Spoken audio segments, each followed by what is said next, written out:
আসসালামু আলাইকুম, আমি কারিশমা মাওয়ার্দে এবং টাইপ 4 হচ্ছে তৎপুরুষ সমাস। তৎপুরুষ সমাস পরপদকে প্রাধান্য দেয় এবং তৎপুরুষ সমাসের জন্য আমাদের যে জিনিসটা মনে রাখতে হবে সেটা হচ্ছে বিভক্তি।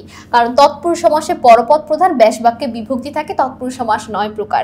এই 9 প্রকারের মধ্যে প্রথম 6 প্রকারই হচ্ছে এই বিভক্তির উপর, দ্বিতীয়া, তৃতীয়া, চতুর্থী, পঞ্চমী, ষষ্ঠী, সপ্তমী। কারণ আমাদের তৎপুরুষ সমাসের প্রথম প্রকারভেদটাই হচ্ছে দ্বিতীয় তৎপুরুষ সমাস। যখন দ্বিতীয় বিভক্তি থাকবে সেটা দ্বিতীয় তৎপুরুষ সমাস, যখন তৃতীয় বিভক্তি থাকবে সেটা তৃতীয় তৎপুরুষ সমাস, যখন চতুর্থী বিভক্তি থাকবে সেটা চতুর্থী তৎপুরুষ সমাস, যখন পঞ্চম বিভক্তি থাকবে পঞ্চমী তৎপুরুষ সমাস, ষষ্ঠ বিভক্তি থাকলে ষষ্ঠী তৎপুরুষ সমাস, আর সপ্তম বিভক্তি থাকলে সপ্তমী তৎপুরুষ সমাস। অর্থাৎ যখন যেই বিভক্তিটা যুক্ত হবে সেটা সেই তৎপুরুষ সমাস হবে। ঠিক আছে, অর্থাৎ বিভক্তির উপরে আমাদের প্রথম 6টা প্রকার শেষ হয়ে গেল, 1, 2, 3, 4, 5, 6। আর বাকি 3 প্রকারের মধ্যে একটা হচ্ছে নয়। নয় জিনিসটা কি দেখো, যখনই কোনো নেগেটিভ তৎপুরুষ সমাস হবে, যেমন বেহায়া, হায়া নেই যার, বেয়াদব, আদব নেই যার, এই যে নেগেটিভ তৎপুরুষ সমাসগুলোকে বলে নয়। একটা হচ্ছে অলুক, আমরা জানি দ্বন্দ্বতে আমরা শিখে এসেছি অলুক মানেই হচ্ছে যার সমস্ত পদও বিভক্তি থাকবে, ব্যাস বাক্য বিভক্তি থাকবে। যেমন সোনার বাংলা, ঠিক আছে, মানে না আমার সোনার বাংলা আমি তোমায় ভালোবাসি, তাহলে সোনার বাংলায় সোনার বানানেও একটা বয়সনুর আছে, আবার ব্যাস বাক্যও সোনার বাংলা, অর্থাৎ যার ব্যাস বাক্য ও সমস্ত পদ একই। আর একটা হচ্ছে উপপদ তৎপুরুষ সমাস। এটা চেনার একটা সহজ উপায় হচ্ছে, আমরা ছোট ক্লাসে 3, 4-এ থাকতে আমরা এক কথায় প্রকাশ শিখে এসেছি। সত্য কথা বলে যে সত্যবাদী, মিথ্যা কথা বলে যে মিথ্যাবাদী, জলে চরে যে জলচর, উভয়চরে যে উভচর, এই এক কথায় প্রকাশগুলোকে বলে উপপদ তৎপুরুষ সমাস। খুবই সহজে 9 প্রকার হয়ে যাবে। ঠিক আছে, তো আমরা দেখি আমাদের প্রথম প্রশ্নে কি বলা আছে। প্রথম প্রশ্নে বলা আছে উপপদ তৎপুরুষ সমাসের উদাহরণ কোনটা?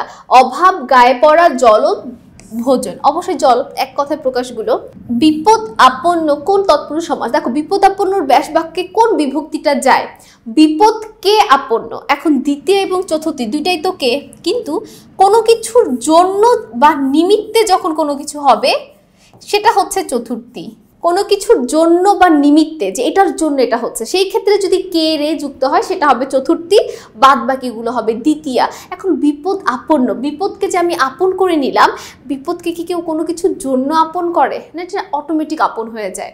এটা কিন্তু আমরা কোনো কিছুর জন্য আপন করি না, তার মানে এটা হচ্ছে দ্বিতীয়া। যদি এমন হতো যে বিপদকে আমি কোনো একটা রিজনে আপন করে নিচ্ছি, সেটা হয়ে যেত চতুর্থী।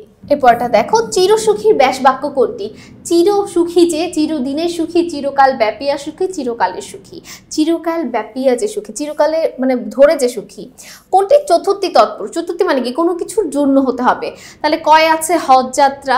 হজ যাত্রাকে আমরা হজের জন্য একটা যাত্রা করি, তাই না?